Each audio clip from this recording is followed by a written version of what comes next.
Who's your favourite historical figure? My what? My favourite? Muhammad Ali. What counts as a historical figure? Shakespeare. Michael Schumacher. I'll have a historical figure. George Washington. Hello and welcome to the debut of the Rewind to the Past podcast with me, yours truly, Charlie Parks. Now, considering this is the first episode, you're probably sitting there and scratching your head, wondering what is this podcast about? Well, you're in luck because I'm about to tell you.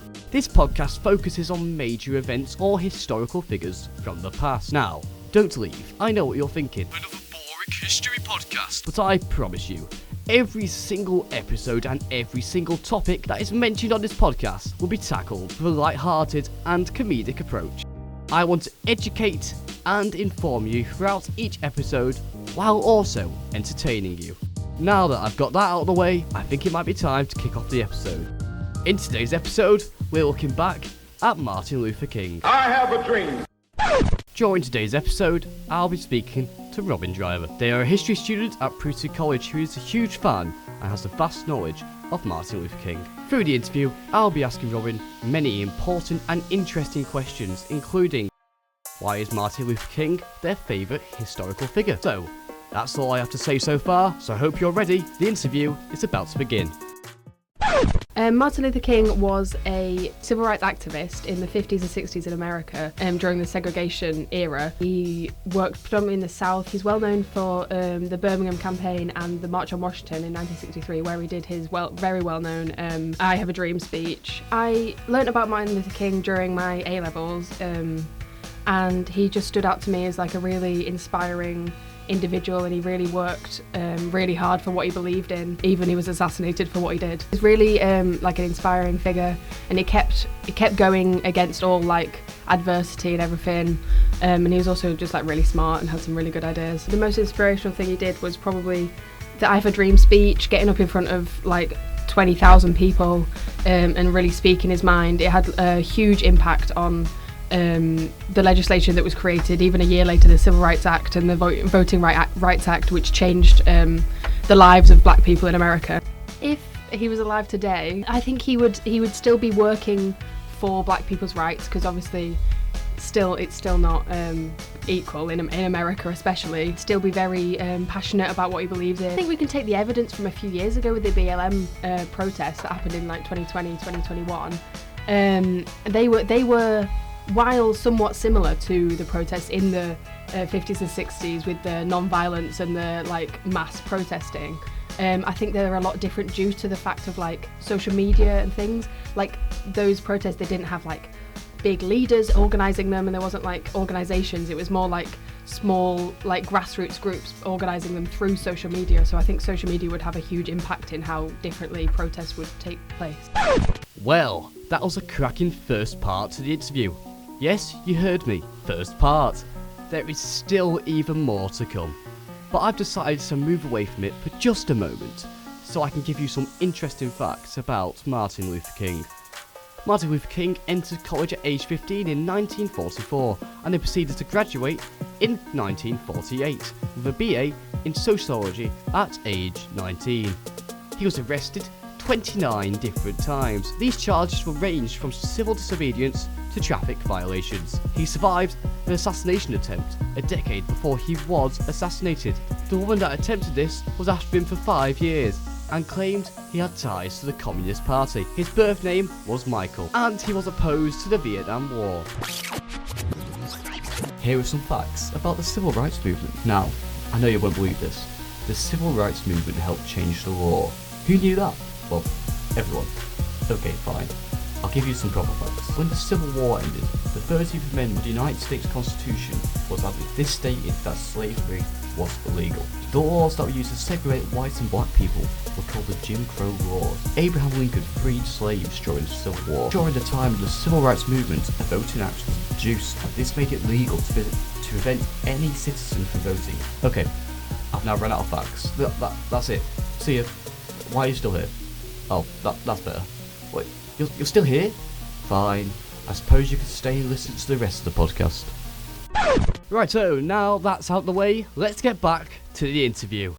If he was alive in the modern day and ran for President of the US, who do you think would be his vice president? A lot of vice presidents and presidents don't agree with each other. They normally have quite differing views. I think he could have been Malcolm X, who was also another civil rights activist, but who had very differing views with where it comes to violence. If he wasn't assassinated, what would you think he would have done with the rest of his lifetime? He would completed the Northern Crusade, which is what he was doing when he was assassinated. He probably would have made a lot more of an impact in the North, but he wasn't making much progress when he was assassinated. Probably would have had a much bigger impact. If you were alive at the time of these marches, would you have taken part? I'd like to have think so. I think I probably would have done. Because I think they were like very communal. Like, yes, they were like a huge part of the black community, but there were also like a lot of like white people who also took part. And lots of people from different races and things also took part, so I think so. You know, Martin Luther King, while he was hugely impactful in the civil rights movement, he isn't the most. He probably is. He wasn't alone with his impact. There was a lot of people who went behind him, just because he's the one that's remembered for what he did.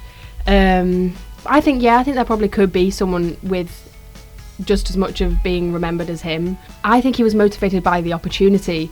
It was on TV, it was like 20,000 people in the crowd. It was after this massive protest. I think the opportunity to speak in front of that many people was he couldn't have given it up. He had to do it. Only he could have made that exact speech, but I think lots of other people could have made a speech. Well, that was the interview. Thank you, Robin, for taking part. But now it's time for the 30-second fact section that doesn't have a proper name yet.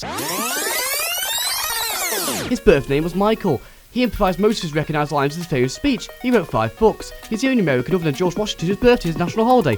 One of his first jobs was working for a newspaper.